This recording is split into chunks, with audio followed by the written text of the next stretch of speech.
Welcome to the Birth Journeys podcast. I'm your host, Kelly Hoff, BSN RN. I am a wife, a mother of two, and a nurse specializing in the care of women and newborns.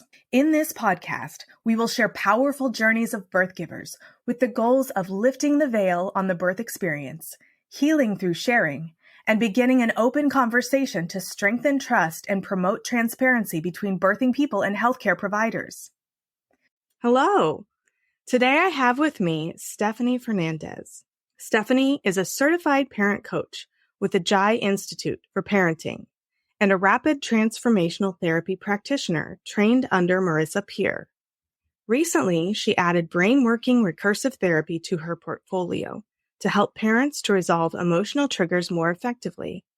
She is also a hypnobirthing teacher, providing antenatal classes where pregnant people prepare for birth with an empowered and confident mindset, allowing for a positive birth and paving the way for a positive and conscious parenting journey. As a cycle starter, Stefanie is passionate about teaching mothers in all stages of motherhood applicable tools for a better well-being of the mother and a deeper connection with their children. She is convinced that the quality of the relationship a mom has with herself determines the quality of the relationship she has with her child. It all starts with us as mothers. As a rapid transformational therapy practitioner, Stefanie facilitates deep healing, often generational, of childhood trauma that still manifests in dysfunctional parenting patterns, such as yelling, shaming, or emotional neglect. Stefanie's mission is to help raise a healthier next generation. Stefanie is here today to tell her birth stories. She delivered both babies in Denmark, and she is going to share those birth stories with us.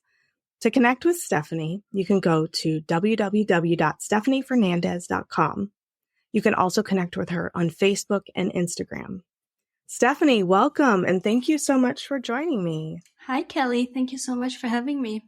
Yeah, I'm really excited to hear about how your births were in Denmark and how that might compare to births here in the US, and also what the support is like in Denmark for postpartum moms. So I feel like you have a lot of wisdom to offer us. I'm really excited to be here, and thank you so much for giving me this opportunity to talk about giving birth in a very small country. But I feel a lot of people have an opinion about the Scandinavian culture. So I hope to shed a little bit of light today into how this was for me as a foreign mom giving birth here. For us, birth was different than we planned. And even though I didn't plan much, because I was just not as prepared as in hindsight I think I could have been. But we had a few difficulties during birth, and giving birth in a country where you don't speak the language, at that time I didn't speak the language, can really have some challenges. Antenatally, the care is also very different than what I would be used to from my home country.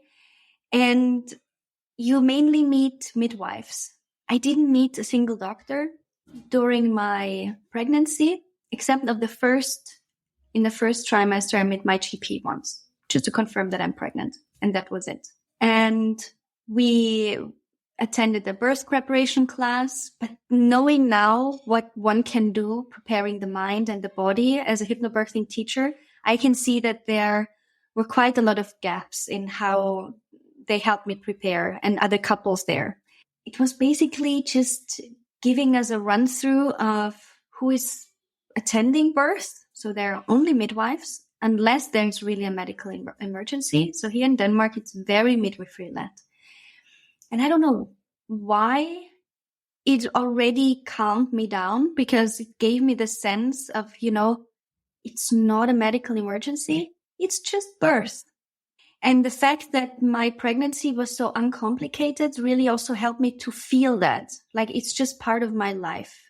This is not an extraordinary circumstance, even though I am and my body were doing something extraordinary. It was very natural. So they gave us a quick run through. I think it was like 45 minutes birth prep class. If you need medication, these are your options. If you want your partner to be there, these are your options. If you give birth at night, these are your options. If you want water birth, so and so. So it was quite very practical, a bit like how the Danes are. They like just very practical things, but they are also very sweet and very caring. So that was really nice. I felt throughout my whole pregnancy and during the birthing process that everyone was very caring. And I actually never really felt out of control. I never really felt there's someone else who decides for me. As I said, I didn't have a birth plan. I was not very well prepared. So now that I work in the birthing context and working with moms, I can see that there's a lot of parents who meticulously plan every single thing. I was not one of them. So I was quite hands-off and very relaxed about it. I had a bag packed and I had a little list in case birth starts at night, what do we need to do? In case birth starts during the day or labor starts during the day, what do we need to do? So more for my husband, I would say, than for me, so that he knows whom to call and where the bag is and which documents to bring. And in Denmark here, we don't go to the hospital when labor starts. So you call and you say, I think I'm in labor. Because when you give birth for the first time, you're not very sure, but you're kind of sure, but not really. And they just ask, okay, so how long apart are the contractions?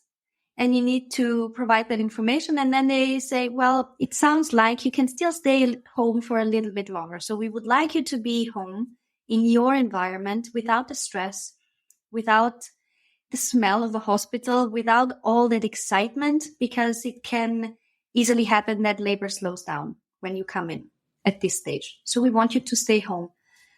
And that was a bit of shock because I felt a bit like, but I don't know what I'm doing here. Like, I need to go to a hospital. I need you guys to look at, is everything okay? But they were not up for negotiation. So we hung up. We watched a movie. I don't remember what movie. I was so occupied and very excited as well. We called again. I think it was 3 hours later. The nurse on the phone asked my husband, so can you give me Stefanie on the phone? Can you hand her the phone? I would like to talk to her to just see how she's doing. And then I just had a contraction and it was very loud. And she says, well, it sounds like you guys are ready to come in. So you can come in. And then we went to the hospital. We called a cab. The cab driver knew exactly what was going on because apparently he does that all the time. Because you don't call an ambulance here in Denmark, you just call a cab and they all know what to do. And it was just a very short ride. It was just about 10 minutes. And we already had a room ready because we were on their list for a few hours already. So they planned for us, which was very nice. And we even had a room with a birthing pool in the public hospital. So that's a public hospital that has that available. And we had our own room. So that was very intimate. It was very cozy and it was not very busy. So we had one midwife that was in and out of the room, but she never really brought an entourage of people. It was just her checking in on me. And it was so calm. Like, even though, when it's your first birth and you don't really know how things will progress, you learn the stages of birth, but when they happen, you still are not really sure, is that how it's supposed to be? Is that right? Because your brain is not really functioning in a logical way. And I knew that I didn't want an epidural. I knew that I didn't want strong painkillers. And I think that has something to do with my conviction that I had about myself, that my body can do this. Like, my mom birthed 4 kids and I didn't hear never anything about how hard birth was or how painful it is, or you cannot tolerate that. And it's the worst thing that you ever felt. In my home, these sort of conversations didn't happen. There was also not a lot of positive talk about birth. There was just no conversation about birth. And I think while these can have downsides in other aspects of, raising kids, that you don't share the difficulties and you don't share the struggle, I'm convinced as a mom that it's important to share with our kids So they learn and they develop a sense of realistic picture of how life is, including birth. But the fact that my mom didn't talk about it just gave me this idea. It's like the most normal thing on the planet. There is nothing to be afraid of. I didn't even consider having an epidural. For me, it was, this is my body. My body was made for this and I can do that. And I am expecting, yes, that it's going to be very intense, but I didn't have a single doubt that my body can do this. So I think that was so much in the forefront of my head all the time, of my mind throughout, I think it was 16 hours of labor, that I can do this, of course. Then there came a time when I said, I cannot do this more. I'm done. I'm tired. Sorry, guys, but you have to do this without me. I'm out. I cannot do this. And now I want an epidural. And my husband said, well, you remember, honey, you said you don't want an epidural? And I said, I don't care what I said. I'm over this. It's going on for way too long and it's so painful. I cannot do this more. And the midwife said, you came all this way. You know what? It's too late for an epidural. This is the last stage of labor. And we are not giving you an epidural. All you have to do now is push this baby out. And I'm like, really? You didn't say anything before? I felt a bit desperate. But when she said it's the last push, it's the last phase, it's really the last thing. You will meet your baby in just a few minutes, so you can do this. I thought, okay, then I do this. I'm doing this. Let's do this.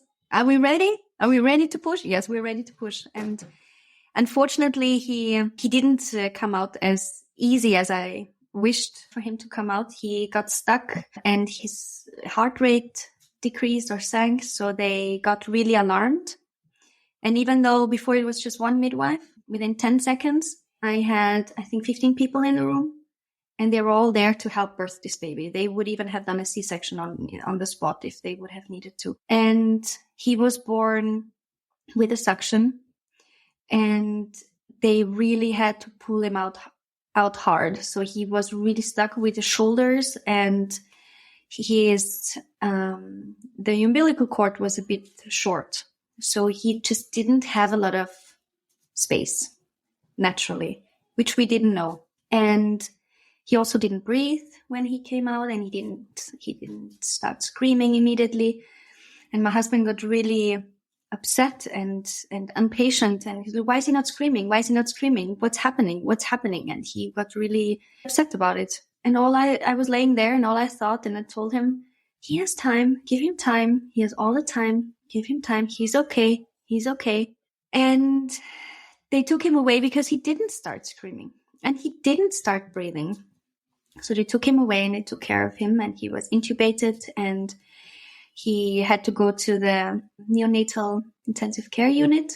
My husband went with him and he stayed there for the night, and we didn't know if he can make it. Will he make it? Will he have brain damage? And they told us like that. They told us this just like that. We don't know how he is going to wake up. We are going to wean him from the ventilator in the morning, and then we'll see. And we just have to wait and see. There's nothing more we can do. Interestingly, I was not nervous and I was not scared. I was a bit in shock, of course, because he was not with me. I felt that was not natural. There's something missing. I went for a shower, I ate, and he was not there. Are you pregnant and planning a hospital birth? You don't need a birth plan. You need a birth vision. In my opinion, birth plans set you up for failure. Yep, I said it. Hear me out before you turn off this podcast. You may think that by downloading a generic birth plan, it means you're in control. The truth is, it's not that simple. No one can control exactly how their birth will go. There are way too many variables. What every pregnant person wants is to walk into the hospital pregnant and to walk out with a healthy newborn in their arms. The journey in between is the murky part. It's hard to know what issues might come up that need to be addressed. If you focus your energy on a birth vision rather than giving your power to a birth plan, you can empower yourself to make the best choices for you and your baby. That's why you need to get into my Empowered Hospital Birth program. As a labor nurse and mindset coach, I can help guide you through the process of maintaining the calm autonomy that will help you achieve the birth vision you desire. In my Empowered Hospital Birth program, I will help you identify the source of anxiety you have surrounding hospital birth, fill in knowledge gaps to make sure that you are fully informed and confident, learn key phrases so you can better communicate with your medical team, emotionally process your fears so that they don't hold power over you. Go to kellyhoff.com/empowered to book a free 30-minute private birth vision call, where we will identify your top fears and must-haves and gain clarity on exactly how you want to feel in the birth space. That's kellyhoff.com/empowered. I'm honored to be a part of your birth journey. And they brought me to him. And they put me in a wheelchair. And I said, I'm not sitting in a wheelchair. I'm walking, just like with anything in my pregnancy and during birth. It's like the most natural thing. I can walk. I just delivered, yes, but I can walk. And I had 2nd-degree tears and I was walking up the hallway to meet him. So I think I was in shock of what happened. I was not really aware of it. And I looked at him in that little bed with the ventilator. And I knew that he's going to be fine. I just knew it in my body. Like, there was a sense of relief when I saw him. And we stayed next to him in that little room the whole night. I was introduced to the pump. They told me I should pump so that they could give him my milk. And that didn't work. That was more stress. I think that was more stress than anything, because I felt that was not how it's supposed to be. And my mind was so much with him that I couldn't relax letting go of the milk. And I didn't sleep a single minute during that night. And the next morning when they weaned him from the ventilator and he started breathing all by himself and he woke up and he was just fine from what we could say, what we could tell in the moment. I was not even very relieved, because I felt always, yes, he's good. Everything is good. And the fact that we had this midwife almost from start to finish, and throughout the night she came checking on me. There was such a bond with her and me. This was so nice. And I wish that every woman has that. I didn't even know this midwife. But the fact that she was so dedicated, that there was not a lot of distraction. There were no other people. It was not the doctor who decided. It was us as a team who decided what we are going to do, how I'm going to do this. That this was, I think, the most beautiful thing about this whole hospital birth, because I know that hospital birth can be so anonymous and cold. I didn't experience this at all that way. And I even felt a bit silly, because the day after, when I went for a walk around the hospital, I saw her in the evening coming back to her night shift, starting her night shift. And I was shouting through the hallway her name. And it was like, you're back. And I felt like, you're my friend now, And she was like, oh yeah, I remember you. How are you doing? And then I felt, okay, that's a bit awkward because we're not friends. This is your job. And I still feel so connected to you, because I will always remember you for the beautiful thing that you did and that you helped me with. And here in Denmark, you receive, if you had a traumatic birth, both the birthing person and the birthing partner, they receive psychological support afterwards. And that immediately kicked in. So they immediately got informed about our case and started visiting us in the hospital. We were discharged 3 days later, and we had a home nurse that came to visit and this psychologist. And then we also got referrals to meet a psychologist as part of our checkups in the hospital. And I think that was really, really nice. And it was very helpful to, without being a pathological thing, it doesn't need to have a diagnosis of PTSD. Nobody even did an assessment. And I felt that was very easy the barrier for accepting the support was very low, because it was just, we can just talk. You are invited to come in and you just tell us what you experienced. How was this experience for you? There's no right or wrong. Your husband experienced it differently than you. What the nurse wrote in her journal is different than what you experienced. So there's no judgment here.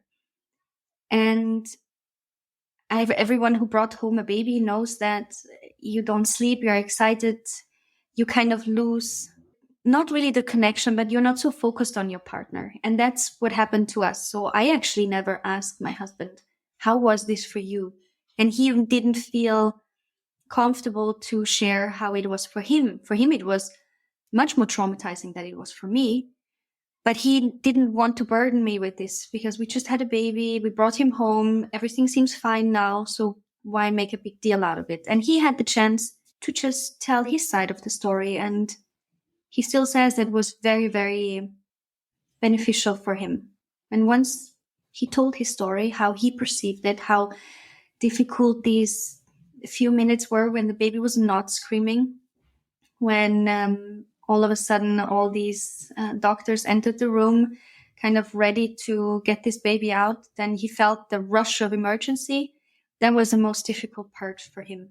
And once he told this to someone who was not there, just laying it all out, he could sleep again. And I think that's the most profound experience for me, because I was so focused on myself and the baby, but then it was him who struggled so much. And we focus so much on the mother. And I do too in my work, but I can see the benefits that working with a mental health practitioner, with a birthing partner, that has such a huge benefit for the whole family, for the whole team, for everyone. So that was really beautiful. And because the first birth was complicated, we were on kind of a list for the second birth.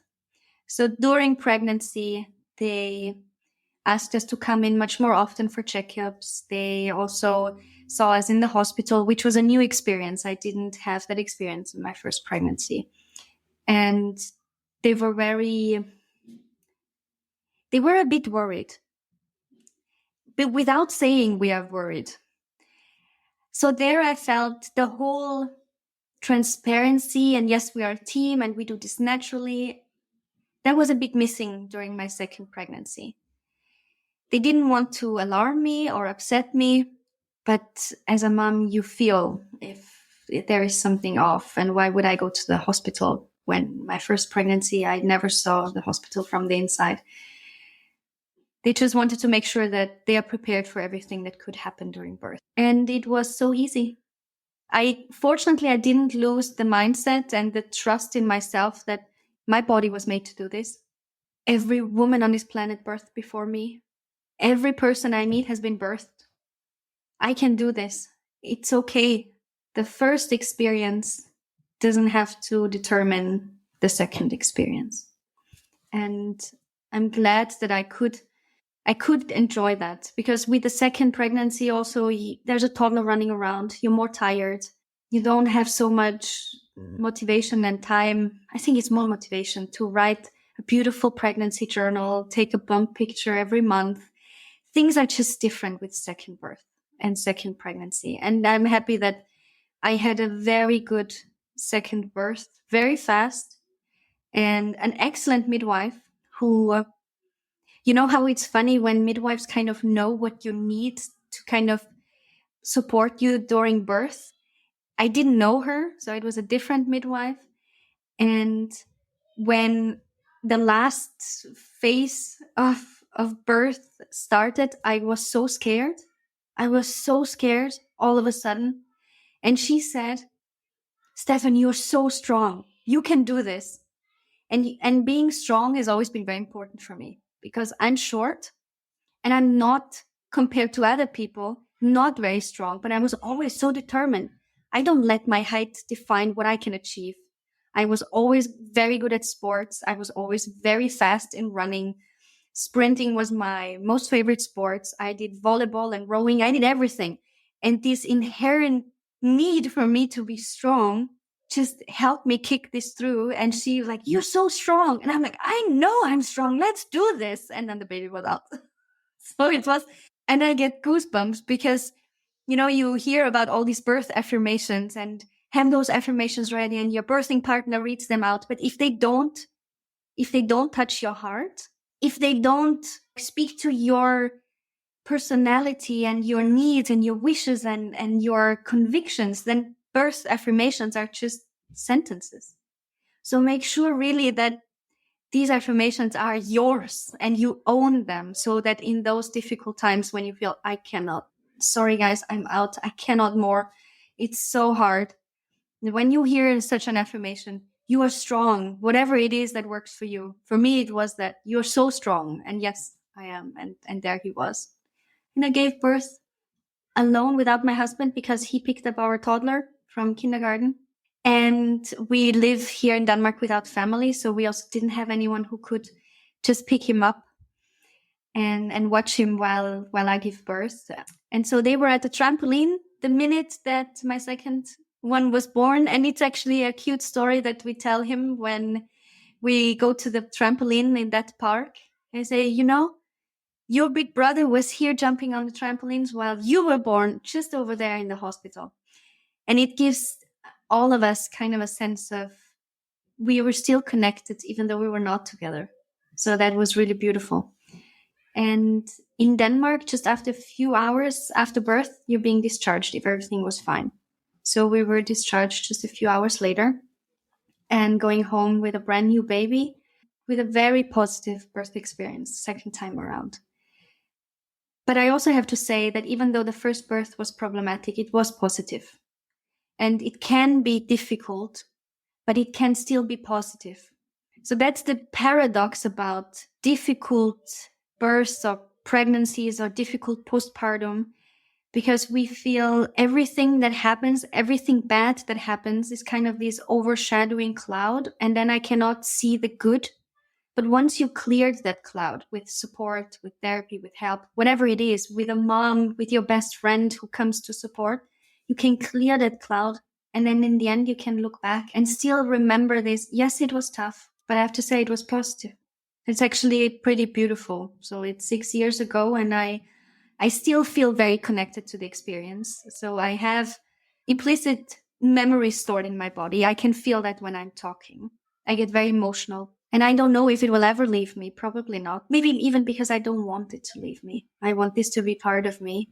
And when I look at my 6-year-old who started school a few weeks ago, I cannot believe. And I tell him, just 6 years ago, you were in that hospital bed and we didn't know that will you make it? How will you make it? And now you are so smart and so beautiful and such an amazing boy.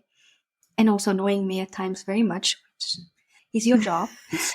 And it's just part of our story and part of our relationship as well that we have with each other. That's so amazing.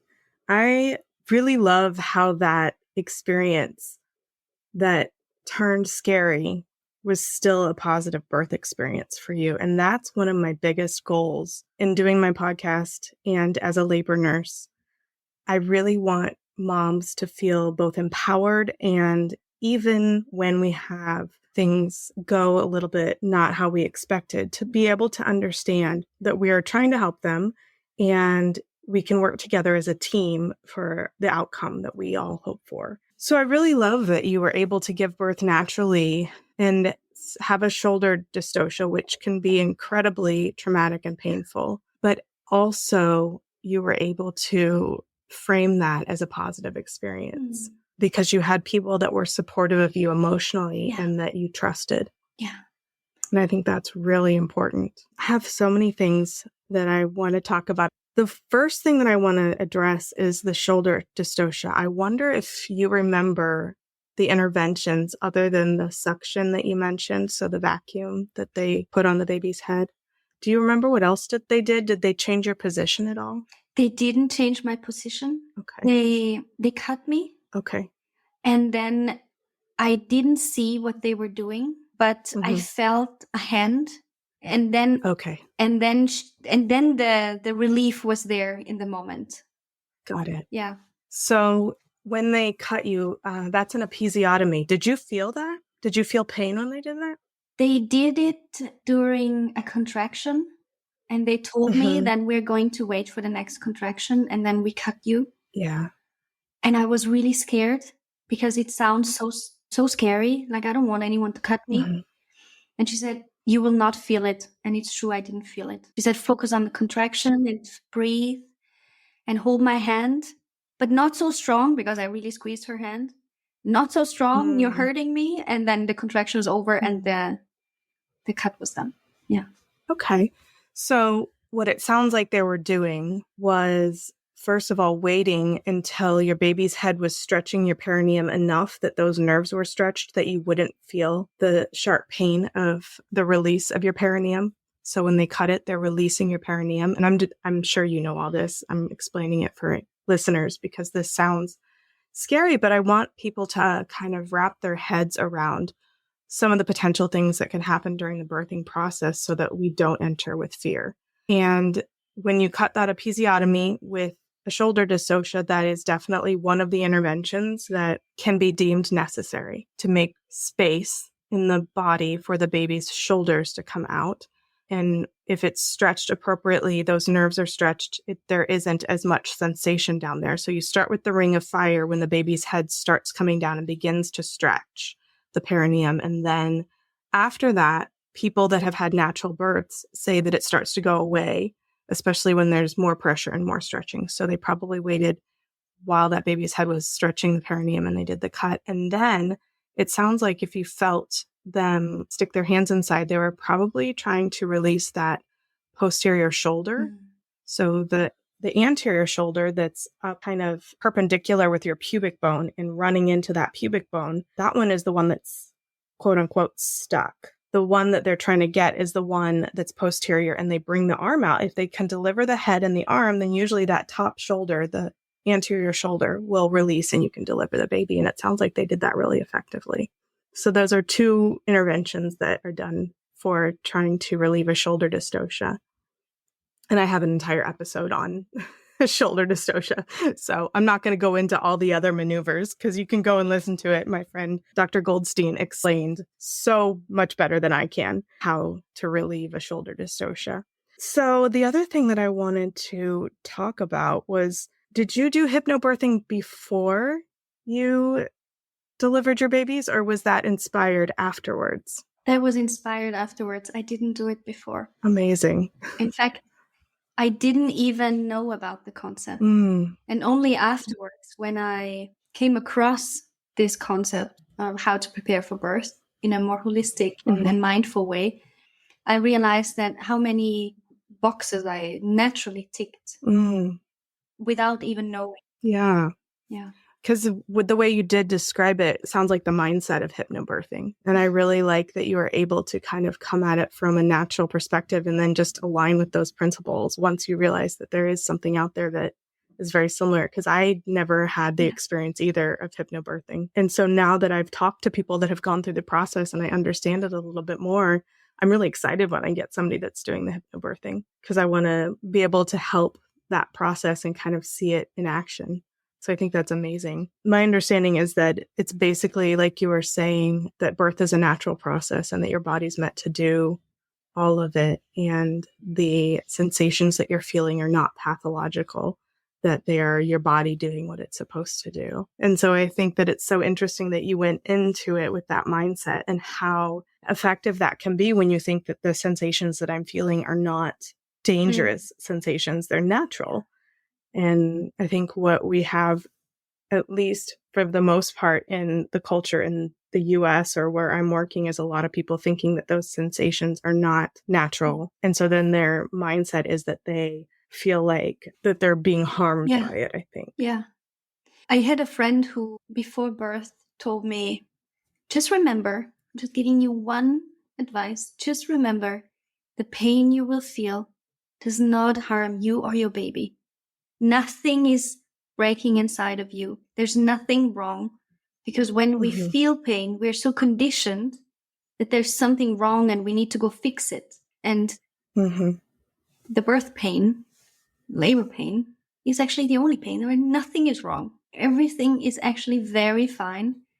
And every contraction brings you closer to your baby. That's what she told me. And I couldn't really understand. But then when I felt the contractions, I thought, this is what she meant. And I really visualized how every contraction brings me closer to my baby, like really pushing the baby down a bit every time, a bit every time. And I really visualized this as not something breaking or something being wrong, but just moving the baby out. That was all. That was all I needed to help me stay calm with it. And of course, I had an amazing midwife who constantly assured me everything is fine. I was not on a monitor all the time. So I could just get up to also feel, she said, you can get up. You can hold yourself here. Here's a ball. Here's some exercises you can do, like easy exercises, like you sit on a really low chair and see how that feels like. You can walk up and down the hallway. You can walk stairs. Like, it's fine. You don't have to lay here in bed. So these feelings you have, these sensations you have in your body, they don't have to stay the same. You don't have to stay the same. You can move with them. Move your hips and move around, and you can get up. And that just also showed me that they don't have to constantly monitor me and the baby. That means it's actually everything okay. Mm-hmm. Yeah. And we are trying to do that at the hospitals that I work at more and more. I'm trying to think of what the policy is for both, but just a summary is like 20 minutes on and then 40 minutes off. Or you can do an hour, depending on what the treatment plan is, if it's an induction, and then be off for a couple hours. So that's usually early labor. For natural labor, it's a little bit different. You can be off for a while. It just all depends on what treatments we're potentially giving. Yeah. So we've tried to be more open to that. And I feel like we're having better outcomes. The second that there's any indication that the baby might not be tolerating labor as well as we'd hoped, then we would stay on the monitor longer. Or if we're moving around so much that we can't monitor the baby for those 20 minutes. So usually I try to get someone in a real comfortable position for that time so that we can be off the monitor for as long as possible. So those are options that I think are becoming more and more available. They're being recommended more by the governing bodies, ACOG and AWAN, for obstetrics and nursing. So I think hopefully we're moving towards a less pathophysiological birth, more of a normal physiological process. I was really interested in the psychological support that they gave you after the delivery, and then they sent a home nurse and a psychologist to your house. Is that what they do for all families, or do they just do it for people that had a difficult birth? So the home nurse is standard. She comes home 2 days after you've been discharged, and then a week later, and then a week later. And then for the first year of a baby's life, she comes regularly and not so frequent if everything goes fine, but she comes regularly throughout the first year. And even now, my youngest is 4, and we just had the last visit. Wow. She was just checking in on him to see how is his speech, how are the teeth, how is his motoric skills, how are his social skills, just to really catch early things that otherwise a GP doesn't have time for, or in school where they are not trained to see certain things. So yeah, it's amazing. It's really, really helpful. And because of that, one also feels more supported. Like, I had a really tough postpartum period. The first 3-4 months were really, really hard. But I'm not even sure if it was because of the baby and birth. I think it was more because of my transformation, the hormones, and all of a sudden the responsibility I had and the lack of support, because I didn't have any family and I didn't know how to reach out for help, like just quickly asking someone, can you hold the baby? I can shower. I didn't have that. And I didn't have the courage to actually ask a friend to come over. And this home nurse, her name was Liselotte. I think she saved me. Like with that midwife, she became my friend, like from, my perspective. I was looking forward to her visit. She was so kind and caring. Yes, she was there for the baby, but she was also there for me. She came to check on me. And she did a screening with me because she said, I think, Stefanie, you're not well. We need to see if you have depression, so that if you have depression, that you can get the help you need. And I did have depression. I just didn't know. And nobody asks these type of questions that lead to an outcome of, yes, all this sounds like depression. It's more like, how is the baby sleeping? How are you holding up? These questions are not really reflecting your internal state when you ask a new mom. But can you shower? Do you eat well? Do you cry? How often do you cry? Can you calm yourself when you cry? Do you feel that when your baby cries that you are getting too distressed? Do you call someone? Do you isolate yourself? All these questions really led to a picture of me understanding it's not healthy how I am and how I lead this new life. And I didn't know what new moms do. There is no such thing as a blueprint for me, because in my family, my cousins and all that, it was we didn't share many of these struggles. So you see the new mom, but she looks good and the baby's cute, and you go visit and it's all fine. So I just didn't have an understanding about it, even though, of course, I knew about it. But when you are in it, you cannot make sense of it. And she kicked off the whole process 4 months after delivery for me to get a therapist. And even though I had already one for the trauma of birth and to resolve that, and it seemed fine, they didn't say, well, you're good. We cleared you. No, they rolled up the whole thing again, and they gave me support, the support I needed. And it was not a lot of support that I needed, just a little bit. And a little bit went a long way, because just a few months later, I already went back to work, and I was so fine then. I could leave my child with my husband. I was comfortable leaving him, and I was comfortable going back to work. And that was just, I know from me, I would have not asked for that support. I just wouldn't have. I was so embarrassed for not being able to shower, for not being able to eat well, for having to hold my baby 12 hours a day because he wouldn't sleep somewhere else. I couldn't put him down. And I thought it's my fault. I thought there's something wrong that I did. But now looking back, I see he also had a traumatic birth, this little guy. And everyone around me just said, well, don't hold him so much. He gets used to this, and then he doesn't sleep, of course. And at night, he would sleep so well. He would sleep in his crib. He would just wake up to nurse. I would put him back, and he would continue sleeping. And I was not overtired. I had really good nights of sleep in the first few months. But the days were difficult. And if that home nurse didn't show up, if I didn't have the mental health support, then I couldn't have been as present for him as I was able then to be. And just happier. I mean, life is just so much better when you're not depressed. Yeah. That's just a fact. Yeah. And that was really lucky. That was really nice. And they also put me in a moms group. It's also something they have here in Denmark. So you're assigned to a group of moms who gave birth around the same time. And you exchange contacts. And then you meet for a coffee, for a walk, for whatever you need. And we're still friends. And we could share how hard things are for us. And I could see, well, actually, I'm not the only one who struggles with washing her hair in the morning. And it's not the worst thing. It doesn't determine whether or not I'm a good mom. Yeah. Yeah. That's so interesting. Do you know what the tool is that they use to screen moms for postpartum depression? Like what questions, how they know what to ask? It was I think it was 20 questions. I don't know the questionnaire. It's a governmental approved thing that they use all the same, the standardized process. Yeah. We use the Edinburgh scale, and I've noticed a lot of parents, it'll catch some postpartum depression. I've noticed it's not necessarily as all encompassing as it should be, because I've been learning a lot about what's called perinatal mood and anxiety disorders. I've been trying to focus a lot on that in my podcast because I have some friends that are therapists that are certified in perinatal mental health.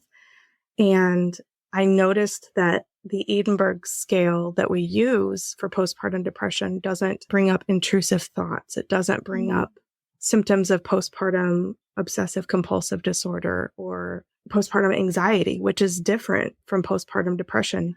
And some of the symptoms that you'll see with any of these perinatal mood and anxiety disorders are different from what you would see if you were not in the perinatal space.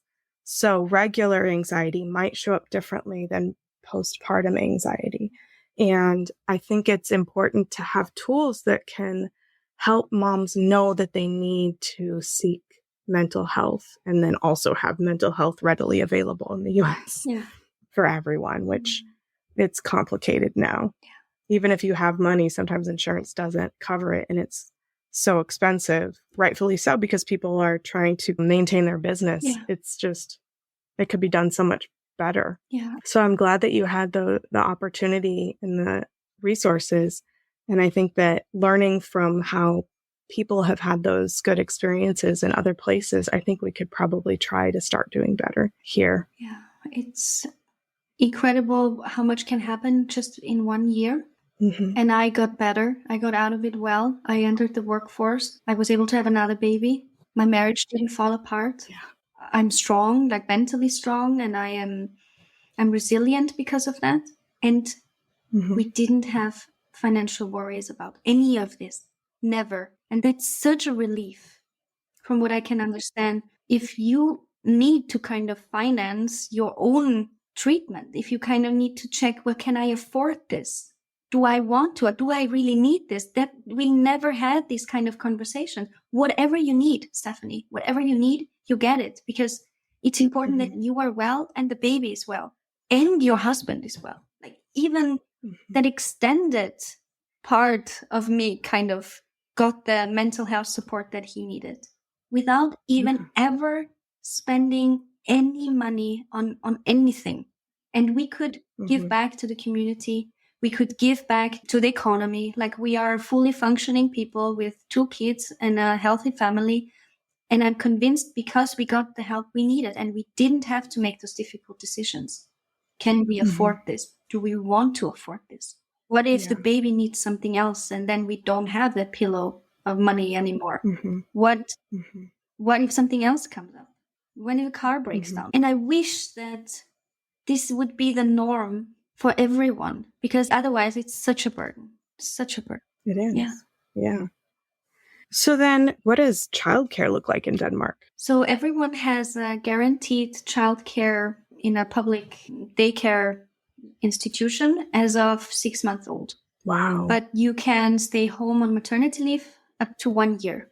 That's amazing. So you can stay home and divide the time of leave between you and your husband or you and your partner, even if it's a same-sex marriage or a same-sex couple. You can just, stay home up to 1 year. And then everyone has a guaranteed spot in a public institution. And you pay really little. Like it's so affordable. They provide food there. It's amazing. Like they help me raise my kids. Wow. They are really dedicated, attentive.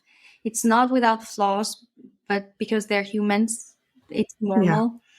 And we were super happy with our daycare. Our kids stayed there from 1 to 6, and now the oldest started school. They start school at 6 years old, and it's a very smooth transition because kids here learn how to be kids, how to integrate in a society, and they don't learn how to read and write and sit and know all the rules about, academic success or whatever a parent might be afraid that their kids will not achieve.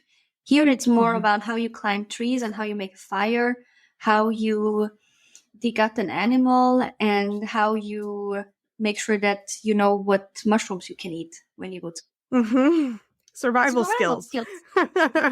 And that's awesome. It's really great because it's so good for our kids' mental health. They are free, they are kids, and when they enter school, they're ready, because school is here not the first 2 years is not, you sit for 6 hours. Here it is still very much like you go out and play, and you learn how to count and do math, and you learn English while you are out. People are just integrating learning in a very natural way. And my son even says it's quite boring at school because I thought that we are really going to do the hard math now because I know all these things already. And so they really help us here to raise amazing humans. For us, That's awesome. For us, it's a blessing. Yeah. I'm starting to consider how I could move to Denmark, making it very tempting. But I guess I should stay the course and try to make here a little bit more family friendly. They need you. Yeah, Kelly. I'm just like thinking about all the things I could have done if I'd had that support. Yeah. That'd be amazing. So I know in certain countries they have support where they automatically put you into see a pelvic floor specialist. Is that something that they do in Denmark as well? No, they didn't. They don't. That's an interesting thing. Okay. There's a big gap. I have a friend who is a pelvic floor specialist, and she is booked. Yeah. So many need her support because once you're cleared from your GP, you're out of the system that cares for mothers and the body. So they say, well, it all looks good. You're healed. Green light for being intimate with your partner again. And if you don't want to become pregnant pretty soon, then this is what you need to do. Then they just give you a list of contraception. But that's it. So there's unfortunately a big gap on providing care for coming back, to a good state. And that's not that's not a good thing. Yeah. Yeah, that's how it is here as well. I think there's a lot of challenge. Yeah. And I don't think there are many mothers that know what to look out for. There's so many different signs and symptoms of pelvic floor dysfunction that aren't just the obvious ones. Because once you get the real obvious ones, something has gone pretty wrong. Something that I ask all moms, there's two things that I ask moms. And I think it's always different with people that have had natural deliveries. So the first thing you kind of answered, but what was it that made your brain understand how to push the baby out? Was there something was it difficult at first and then you kind of got the hang of it? Or was it something that because you were having a natural delivery, you could feel everything, it all felt natural and you just went with what your body was telling you? I was very surprised how strong the urge is to push.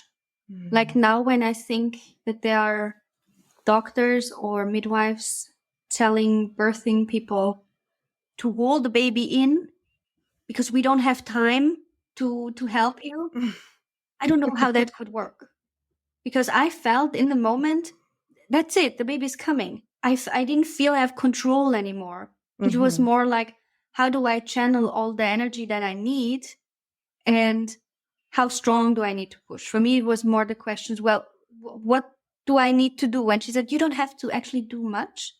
You just follow the urge and the instinct. And that was it.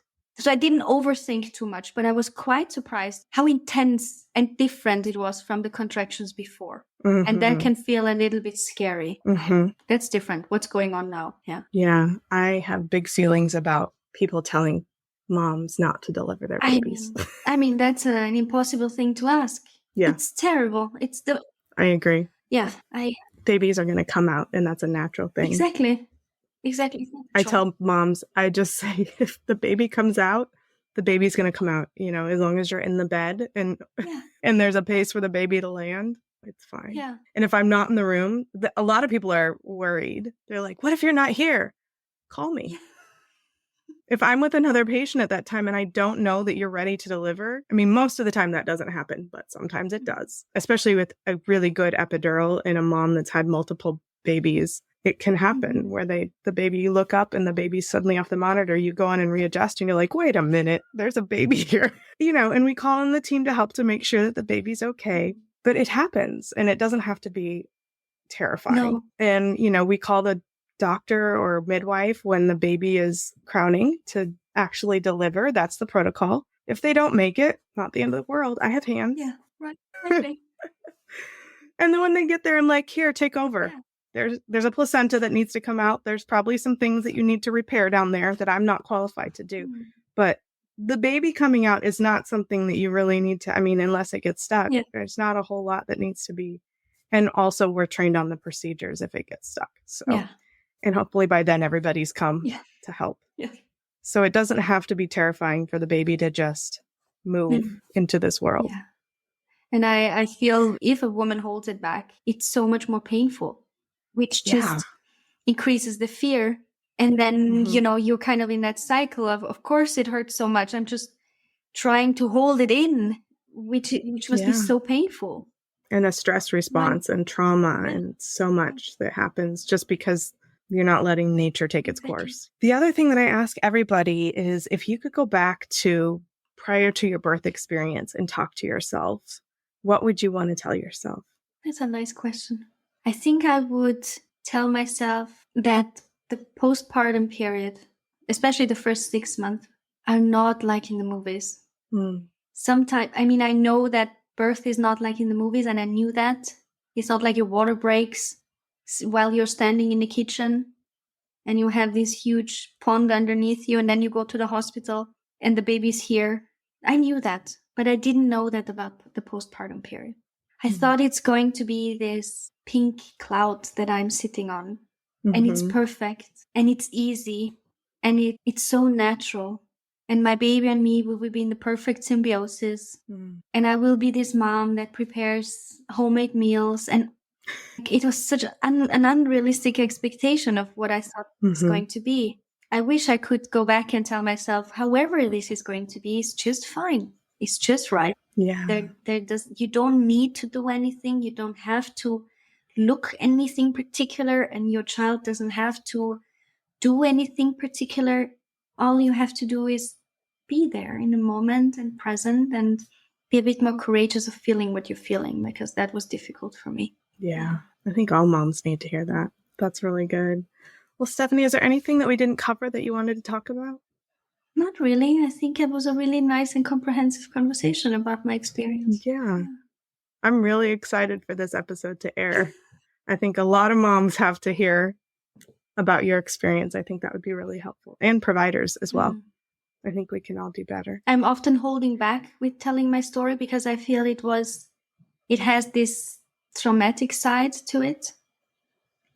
But I like that you gave me this opportunity to tell my story and still being able to show people that it can be positive. Yeah. And I think I really want to turn that narrative around and help moms kind of take back their birth stories and be able to really honor them. Yeah, exactly. Yeah. Well, Stefanie, thank you so much. It's been an absolute pleasure. Thank you, Kelly. Hearing your birth stories and hearing your perspective. Thank you so much for tuning into my podcast. If you enjoyed what you heard, make sure you hit that subscribe button so you don't miss out on future episodes. Don't forget to share the podcast with a friend who can benefit from the valuable insights that we share here. And if you could take a moment to leave a 5-star rating and review, it would mean the world to me. If you're ready to work one-on-one with me to embark on a transformational journey towards a confident and empowered hospital birth experience, go to kellyhoff.com/empowered and enroll in my Empowered Hospital Birth Coaching Program. Together, we'll create a roadmap to a birth experience that you'll cherish forever. That's KELLYHOF.com/empowered. Let's make your birth experience extraordinary.